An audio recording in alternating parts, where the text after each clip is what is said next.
உங்களுடைய கோரிக்கைகளை சிறுமைப்படுத்தல, வரவேற்கிறேன், பாராட்டுறேன், இன்னும் செய்யுங்கன்னு சொல்றோம். ஆனா மற்றவர்களை தாழ்த்தி விடாதீர்கள். அது ஒரு நன்றி கெட்ட ஒரு உணர்வை வெளிப்படுத்தி விடுமோ என்று நான் அச்சப்படுகிறேன். இல்ல அவருக்கு பாருங்க, இருங்க ஒரு விஷயம், முக்கியமான விஷயம், உட்காருங்கன்ற இல்ல உங்களுக்கு அனுமதிக்கணும், உட்காருங்க, இருங்க. இல்ல நன்றி உணர்வு என்று பற்றி நீங்க சொன்னீங்க. மாண்புமிகு இல்ல நன்றி உணர்வோடு இருக்கும்னு சொன்னாரு. மாண்புமிகு அமைச்சர் அவர்கள் யாராலே வெற்றி பெற்றோம் என்பதை நினைவு கூர்ந்து இந்த அவையிலே அதை பதிவு செய்ததே ஒரு நன்றி உணர்வுடைய அடையாளம் தானே. எதனால் அவர் கூட்டணி விட்டு வெளியே வந்தார்? எதனால் இவங்க எல்லாம் சேர்ந்து திமுகவையும் அதிமுகவும் சேர்ந்து பந்திப்போம் எல்லாம் சொன்னார், சொல்லிட்டு தான் வெளியே வந்தார். ஏதோ நன்றி கெட்ட தனமாகலாம் அப்படிலாம் இல்ல. இவர்கள் என்ன முயற்சி செய்தால் அவங்க எல்லாம் சேர்ந்து திமுகவும் அதிமுகவும் சேர்ந்து ஆட்சி அமைக்க முயற்சி செய்தார்கள் என்பதை எதிர்த்து தான் வெளியே வந்தனர். இந்த வார்த்தைகளை அவர் தவிர்த்தால் இது போன்ற தேவையற்ற விவாதங்கள் இங்கே வராது. அதையெல்லாம் தெளிவா அவர் பத்திரிகையில பேட்டியில சொல்லிட்டு தான் வந்தார். அதனால தேவையற்ற வார்த்தைகளை தவிர்த்தாலும் இது போன்ற விவாதங்கள் வராது. தெளிவாக இந்த அவையும் தெளிவாக செல்லும் என்பதை தெரிவித்துக் கொள்கிறோம். இனி ஒரு முடிவு இனி சம்பந்தப்பட்ட உட்காருங்க, ஒரு முடிவு சொல்லிடுறேன், உட்காருங்க. இனி மாண்புமிகு அமைச்சர் எந்த துறையை சார்ந்த அமைச்சர் பதிலளித்துக் கொண்டிருக்கிறாரோ அந்த துறை சார்ந்த அமைச்சருக்கு பதிலளிக்கிற வாய்ப்புக்கு தான் முன்னுரிமை வழங்கப்படும். அந்த வகையில் நம்முடைய மாண்புமிகு சிறுபான்மைத்துறை அமைச்சர் அவர் பேசி முடித்து விட்டார்கள். இஸ்லாமிய சமுதாயத்தைச் சேர்ந்த சட்டமன்ற உறுப்பினர் அந்த வாய்ப்பை நான் தந்து கொண்டிருக்கிறேன். முன்னாள் அமைச்சர் மெய்யநாதன் அவர்களுக்கு வாய்ப்பு தர வேண்டும் கேட்டு அவருக்கு வாய்ப்பு நான் தருகிறேன். நீங்க பேசுங்க. உட்காருங்க. மாண்புமிகு பேரவைத் தலைவர் அவர்களே, இந்தியாவில் சமூக நீதியை நிலைநாட்டிய மண் தமிழ்நாடு, நிலைநாட்டிய தலைவர் முத்தமிழறிஞர் தலைவர் கலைஞர் அவர்கள். இஸ்லாமிய மக்களுக்காக இந்தியாவில் 3.5% உள் இடஒதுக்கீடை தந்தவர் முத்தமிழறிஞர் தலைவர் கலைஞர் அவர்கள். அதே மாதிரி கடந்த 5 ஆண்டு காலம் திராவிட மாடல் ஆட்சியில் இஸ்லாமிய மக்களுக்காக தனி கவனம் எடுத்து 5க்கும் மேற்பட்ட பல்வேறு பள்ளிவாசல்கள், 100 ஆண்டுகளை கடந்த பள்ளிவாசல்கள் பழமை மாறாமல் மாற்றுவதற்காக, புதுப்பிப்பதற்காக 50 கோடி ரூபாய் ஒதுக்கீடு செய்து அதை நிறைவேற்றி தந்த தலைவர் நமது திராவிட மாடல் ஆட்சியுடைய தலைவர். அதே மாதிரி இந்த கபிஸ்தலங்களை பற்றி சொல்கிறார். எங்கெல்லாம் இடம் இருக்கிறதோ அந்த இடங்களில் நிதி ஒதுக்கீடு செய்து கட்டி தந்தவர். அதே மாதிரி ஹஜ் யாத்திரை மேற்கொள்கின்ற இஸ்லாமிய சகோதரர்கள் வெளிநாட்டு பயணங்கள் மேற்கொள்கிற பொழுது அங்கே தங்கி செல்வதில் சிரமம் ஏற்படுகின்ற பொழுது என்று கோரிக்கை வைத்தவுடன் கனிவோடு பரிதவித்து 40 கோடி ரூபாயிலே அவர்கள் தங்கி செல்வதற்கான அந்த கட்டடத்தை கட்டுவதற்கான பணிகளை மேற்கொண்டவர் திராவிட மாடல் ஆட்சியுடைய தலைவர். அதோடு மட்டுமல்ல, இங்கே சொன்னார்கள் பட்டா இடங்கள்ல தேவாலயங்கள், பள்ளிவாசல்கள் கட்டுவதற்கு நிறைய பேர் அனுமதி கொடுத்துட்டு பல பிரச்சனைகளால் தடைபட்டுவிடும். ஆனால் இந்தியாவில் எந்த முதலமைச்சரும் இல்லாத அளவில் தமிழ்நாட்டில் 30 நாட்களுக்குள்ளாக அந்த கட்டிடங்கள், பள்ளிவாசல், தேவாலயங்கள் கட்டப்படுவதற்கான அரசாணை வெளியிட்டவர் திராவிட மாடல் ஆட்சியினர். அது மட்டுமல்ல, 30 நாளைக்கு கொடுக்கலனா 31வது நாள் அரசாணை கொடுத்ததாக ஏற்றுக்கொண்ட நீங்கள் பணிகளை தொடங்கலாம் என்று சொன்ன தலைவர் திராவிட மாடல் ஆட்சியுடைய தலைவர். அவரை பார்த்து இப்படி பேசுகிறேன், நியாயம் தானா என கேட்க விரும்புகிறேன். அதே மாதிரி 10.5% இடஒதுக்கீடு கடந்த அதிமுக ஆட்சியில் கொண்டு வரப்பட்ட அந்த திட்டம் திராவிட மாடல் ஆட்சி பொறுப்பேற்றதுக்கு பிறகும் செயல்படுத்தப்பட்டது. அப்படி செயல்படுத்தப்பட்டது, நான் பேசி முடிச்சிடறேன். அப்படி செயல்படுத்தப்பட்டதுக்கு பிறகு 108, அதாவது இந்த 10.5 மற்ற 20% இடஒதுக்கீடு 10.5 கொடுத்திருக்கோம்.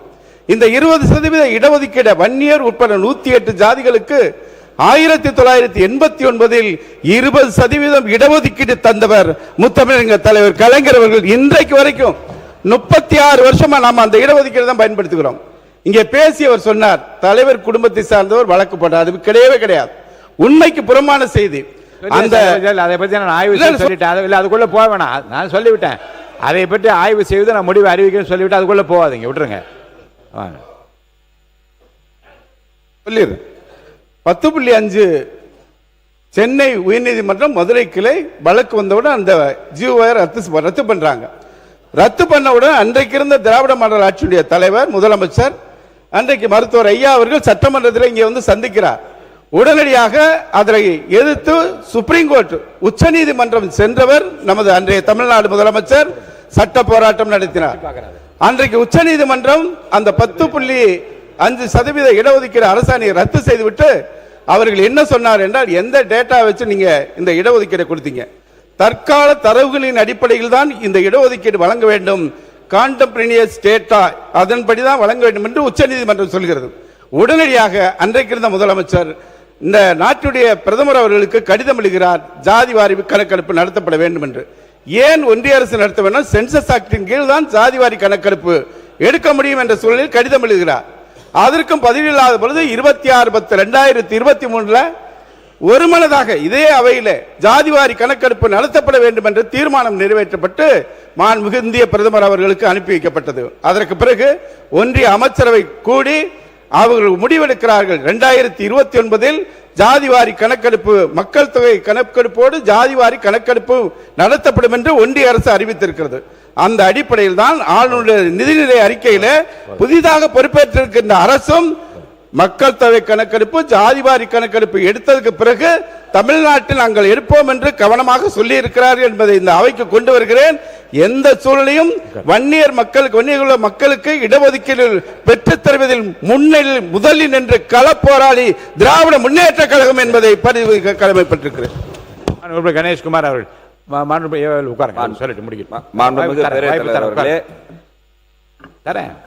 இதை நான் அரசியலாக்க விரும்பல. உண்மையிலே பின்தங்கிய மக்கள், எண்ணிக்கையில் அதிகமாக இருக்கக்கூடிய மக்கள், தமிழ்நாட்டினுடைய மக்கள் தொகை கணக்கெடுப்பில் பெரும்பங்கு ஆக இருக்கக்கூடிய அந்த வன்னிய மக்கள் இன்றைக்கும் பின்தங்கிய சூழ்நிலையில் தான் இருந்து கொண்டிருக்கிறார்கள். அதற்காக தான் அந்த இடஒதுக்கீடு என்ற ஒரு விஷயம் என்பது இன்றைக்கு நேற்று அல்ல, நீண்ட நெடிய வரலாறு இருக்கு. அவர்களுடைய தலைவர் தான் கொடுத்தார், நாங்க இல்லைன்னு சொல்லல. பல போராட்டங்களுக்கு பிறகு ஒரு நாள் சாலை முறையில் எங்களுடைய மருத்துவர் ஐயா அவர்கள், இல்ல நான் முடிச்சிருந்த பேரவைத் தலைவர்கள், ஏதோ எல்லாத்தையும் அவங்க தான் கொடுத்தாங்க. தானாக மட்டும் நீங்க பதில் சொல்லுங்க. விளக்கம் வரலாறுலாம் சொன்னீங்கன்னா அது கால வேண்டாம். வரலாறு சொல்லல, ஏதோ தான் பாக்கெட்ல இருந்து எடுத்து கொடுத்துடல. பல போராட்டங்களுக்கு பிறகு இருங்க, நீங்க பேசும்போது நான் அமைதியாக தான் இருந்தேன். அப்ப நீங்க சொன்னது எல்லாத்தையும் நாங்க சொல்லல. அவர் சொன்ன கருத்துக்கு மட்டும் நீங்க விளக்கம் சொல்லலாம், அவ்வளவுதான். 21 உயிர்களை தியாகம் செய்த பிறகு வன்னியர் சமுதாயத்திற்கான இடஒதுக்கீடு கோரப்பட்டது. 108 சமுதாயத்தையும் சேர்த்து இடஒதுக்கீடு வழங்கப்பட்டது. அதையும் நாங்கள் மனதார வரவேற்றோம். அதற்காக தான் அன்னைக்கு கூட அமைச்சர் சொல்லும் போது அந்த மஞ்சத்துண்டு ஏன் முன்னாள் முதல் கலைஞர் அவருடைய கழுத்தில் இருந்ததுன்னு கேட்டாரு. 108 சமுதாயத்திற்கு சேர்த்து கொடுத்ததற்காக சமூக நீதிக்கு நீங்க கொடுத்தீங்கன்னு உங்களை அங்கீகரிச்சு பாராட்டி விழுப்புரத்துல மாநாடு ஏற்பாடு செய்து எங்களுடைய நிறுவனர் மருத்துவர் ஐயா அவர்கள் உங்களுக்கு கழுத்துல போட்ட அந்த துண்டு, மஞ்சள் துண்டு, அதற்கு பின்னாடியே வரலாறு இருக்கு. நாங்க கேட்கக்கூடிய விஷயம் ஒண்ணுதான். அமைச்சர் தெளிவா சொல்றாரு, ஏன் குழப்புறீங்க? 10.5% இடஒதுக்கீட்டிற்கும் சாதிவாரி கணக்கெடுப்புக்கும் சம்பந்தம் இல்ல. உச்ச நீதிமன்றத்தில் தெளிவா கொடுத்திருக்குது, குவான்டிஃபைபிள் டேட்டா. அதற்காக தான் எங்களுடைய தலைவர் மருத்துவர் அன்புமணி ராமதாஸ் அவர்கள் 3 முறை உங்களுடைய முதலமைச்சரை நேரில் வந்து சந்திச்சு குவான்டிஃபைபிள் டேட்டா தாங்க கேட்டிருக்கிறாங்க. எப்படி பின்தங்கி இருக்கிறாங்கன்னு கேட்டிருக்கிறாங்கன்றதற்கு நீங்க ஆணையம் அமைச்சீங்க. ஆணையத்திற்கான ரெக்கமெண்டேஷன் கொடுக்காம 6 மாதத்துல எடுக்கணும்னு சொல்லி இன்னைக்கு 5 வருஷம் ஆச்சு. 5 வருஷமா நீங்க அந்த டேட்டா எடுத்து கொடுக்காததுனால இன்றை வரைக்கும் அந்த மக்கள் அவர்களுடைய உரிமையை பெறுவதற்கு கஷ்டப்பட்டுக்கிட்டு போராடிட்டு இருக்காங்க. அதற்கான பதில் சாதிவாரி கணக்கெடுப்பு. அமைச்சர் சுக்கா மலகா புக்க காமிச்சு இதுல சொல்லியிருக்காரு, அது சாதிவாரி கணக்கெடுப்பு சம்பந்தமானது. 10.5க்கும் அதுக்கு சம்பந்தம் இல்ல. 10.5ல கேட்பது குவான்டிஃபைபிள் டேட்டா. குவான்டிஃபைபிள் டேட்டானா இந்த மக்கள் பின்தங்கி எப்படி இருக்கிறாங்க. டிஎன்பிசில உங்ககிட்ட ரெக்கார்டு இல்ல. டிஎன்பி போதும். உறுப்பினர் OS மணியன் விளக்கமா சொல்லிட்டீங்க, நிறைய விளக்கங்கள் சொல்லிட்டீங்க, போதுமானது.